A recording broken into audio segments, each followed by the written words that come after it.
You've mistaken restraint for weakness, Chancellor.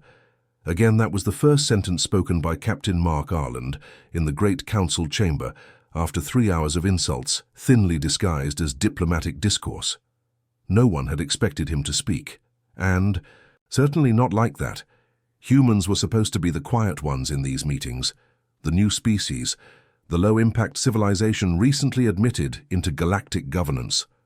Mark hadn't said a word for the entire session, just sat in his uniform, back straight, eyes sharp, hands folded.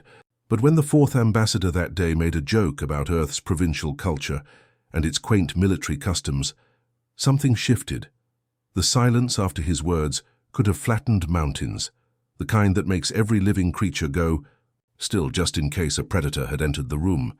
Captain Arland stood up. No translator device buzzed. He wasn't using one. That made the translation lag 2 seconds behind, a subtle insult among high diplomats. "I've been sitting here listening to each of you," he said calmly. "Mocking our food, laughing at our ships, wondering if we even belong in this room. You treat our science as if it's guesswork. You dismiss our defense capabilities like we're still using sticks." He paused just long enough for a few of the council members to shift in their seats. "But when the Zerothi collapsed the twin moons of Ulon Prime, who did you send? Not the Jarsi, not the Zulux, not even the vaunted Archivalins. You sent humans." Councillor Viren of the Volcari Federation narrowed his eyes, because it was considered a Class 2 containment scenario. High risk of biological hazard. Your species is disposable enough to... The word disposable rang out like a gong. That's when something unspoken snapped. Lieutenant Halverson, standing behind Arland, took 1 step forward. That was all, 1 step. His hands remained behind his back, but the rest of the room responded like he'd drawn a weapon. "Do not mistake our diplomacy for dependency," Halverson said. His voice wasn't loud, but it carried. "You asked us to be peaceful. We gave you peace. You asked us to observe customs. We played along. You wanted a harmless, agreeable species. We gave you polite mode." Mark tilted his head, studying the rows of delegates, many of them scaled, feathered, or covered in crystalline plating. "But there's a reason we kept our war relics locked away. A reason we don't talk about the years before our planet united." Councillor Tyrax of the Hexari clicked his jawbones together. "The Galactic Accord prohibits historical aggression being used as justification for—" "No one's justifying anything," Arland said, interrupting. "I'm explaining. See, polite mode is something we learned to adopt when we realized the rest of you were terrified of us. You didn't say it out loud, but we noticed. We learned to smile more. We adjusted our posture, made our language softer.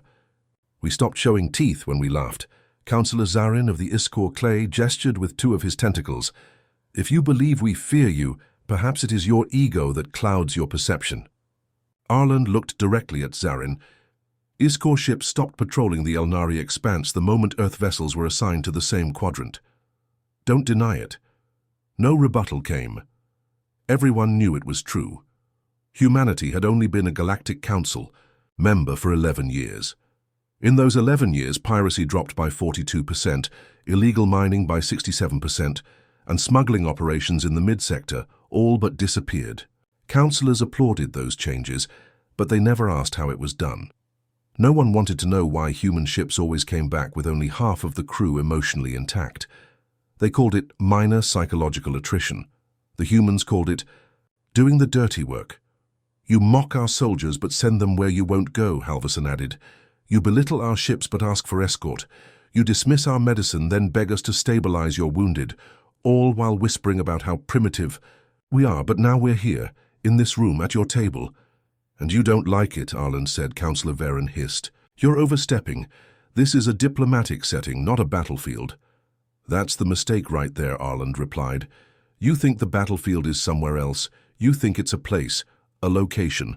For humans, the battlefield starts the moment you decide we don't belong." Silence again. Only the faint hum of environmental control systems could be heard. One of the junior delegates from the Branthari coalition accidentally knocked over a water vessel with his elbow. No one acknowledged it. "You all wanted polite," Arland said. "You got it. You got men who nodded when you mocked them, who bowed when you dismissed them, who swallowed insults for the sake of unity. But you kept pushing, and today you called us disposable." Halverson leaned forward slightly. There is no species in this galaxy less disposable than a trained human in combat. The council chamber shifted again. Most of the non-human species had no eyelids, but those who did blinked.